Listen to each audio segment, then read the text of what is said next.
Good morning students. कल हमने अपनी लाइव क्लास में उपसर्ग के बारे में पढ़ा था कि उपसर्ग क्या है। तो मैं आज आपको दोबारा से बताती हूँ कि उपसर्ग ऐसे शब्दांश हैं जो मूल शब्द के पहले लगते हैं और अर्थ में विशेषता लेकर आते हैं। उस समय ये शब्द आंशिक रूप से परिवर्तित होते हैं या पूर्ण रूप से परिवर्तित हो जाते हैं।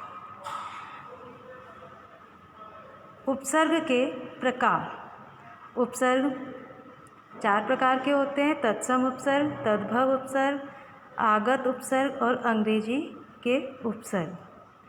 तत्सम उपसर्ग वे उपसर्ग होते हैं जो संस्कृत से हिंदी में आते हैं।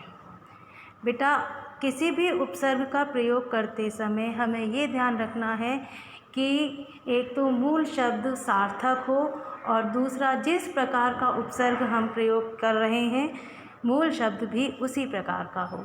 जैसे तत्सम उपसर्ग हम यूज़ कर रहे हैं तो जो मूल शब्द है वो भी तत्सम ही हो। और तत्सम और तद्भव के बारे में मैं आपको पहले बता चुकी हूँ कि तत्सम शब्द क्या होते हैं और तद्भव शब्द क्या होते हैं। अब है तद्भव उपसर्ग। ये उपसर्ग संस्कृत के उपसर्ग से ही विकसित होते हैं। जैसे संस्कृत भाषा का बदला हुआ रूप तद्भव रूप कहलाता है। आगत, ये विदेशी भाषाओं के उपसर्ग होते हैं, विशेष रूप से अरबी और फ़ारसी, और इनसे जो शब्द बनते हैं वो भी अरबी और फ़ारसी से बनते हैं, फ़ारसी के ही बनते हैं। तद्भव से बनने वाले शब्द तद्भव होते हैं और तत्सम उपसर्ग से बनने वाले शब्द तत्सम शब्द होते हैं। अब आया अंग्रेज़ी उपसर्ग, जो अंग्रेजी भाषा के उपसर्ग होते हैं और इनसे बनने वाले जो शब्द हैं वो भी अंग्रेज़ी भाषा के ही होते हैं। जैसे सब प्लस रजिस्ट्रार, सब रजिस्ट्रार, सब प्लस जज, सब जज। सब का अर्थ होता है अधीन या उप। जैसे 22 का अर्थ भी उप होता है। चीफ का अर्थ मुख्य होता है। ठीक है, तो आपके इस चैप्टर में उपसर्ग भी दिए हुए हैं, उनके अर्थ दिए हुए हैं और उन उपसर्ग से बनने वाले जो शब्द हैं वो भी दिए हुए हैं। आपको अपनी कॉपी में उपसर्ग की परिभाषा, उपसर्ग के प्रकार और उनके उदाहरण, ये सभी आपको अपनी फेयर कॉपी में करने हैं। मैंने आपको एक्सरसाइज दी थी करने के लिए, पेंसिल से फिल करनी थी, तो मैं अब आपको मैच करवा रही हूँ जिसे आपको पेन से फिल करना है। सबसे पहला है सही विकल्प पर सही का निशान लगाइए। इसमें है उपसर्ग के प्रकार हैं 1, 2 या 4, तो सही आंसर है इसमें 4।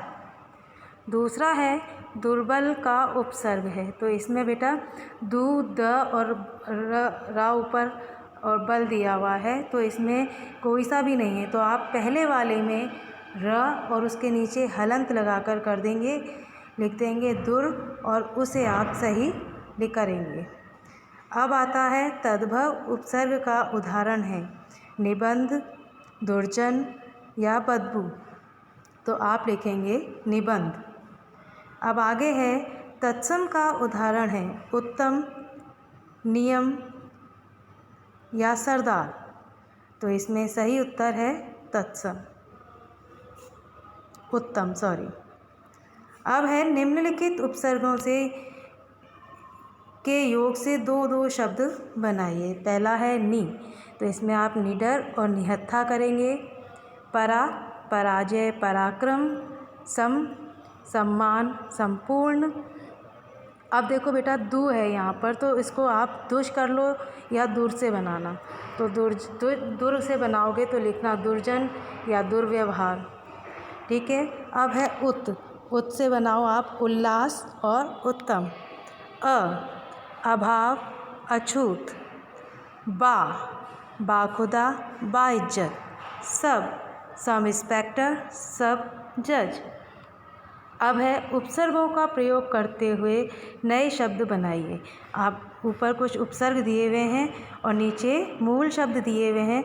इनमें से आपको उचित उपसर्ग लगाना है और नया शब्द बनाना है।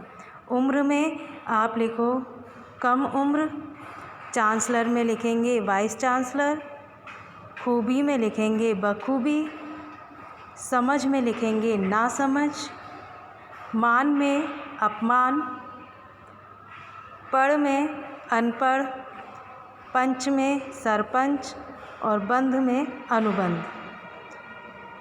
क्वेश्चंस हमें करने नहीं है क्योंकि हम वो पूरा ही कर ही चुके हैं डेफिनेशंस वगैरह। अब रचनात्मक अभिव्यक्ति है जिसमें से उपसर्ग और मूल शब्द हमको अलग करने हैं। सरपंच में सर और पंच, हर समय हर और समय, प्रतिवादी में प्रतिवादी, सब जज में सब और जज, अत्यंत में लिखेंगे अति प्लस अंत, आजीवन में लिखेंगे आ प्लस जीवन, दुस में लिखेंगे दुस प्लस साहस, चीफ सेक्रेटरी में लिखेंगे आप चीफ और सेक्रेटरी। बेटा एक चीज़ और है कि जब हम उपसर्ग से नया शब्द बनाते हैं तो इसमें संधि के नियम का भी पालन होता है। जैसे हमने बनाया था, इसमें है आपका उत प्लस लास, ये हो जाएगा उल्लास, जो व्यंजन संधि का उदाहरण है। ठीक है, इसी तरह से अति प्लस अधिक हो जाएगा अत्यधिक, जो यण संधि का उदाहरण है। तो ये संधि हम बाद में पढ़ेंगे जब इसका चैप्टर आएगा, लेकिन इस चीज़ का विशेष ध्यान रखना। मैंने आपको ये भी बताया था कि कई शब्द ऐसे होते हैं जो दो या दो से अधिक शब्दों के योग से बनते हैं। वो आपको मैंने लिखवाए थे जो आपको अपनी फेयर कॉपी में करने हैं। Thank you.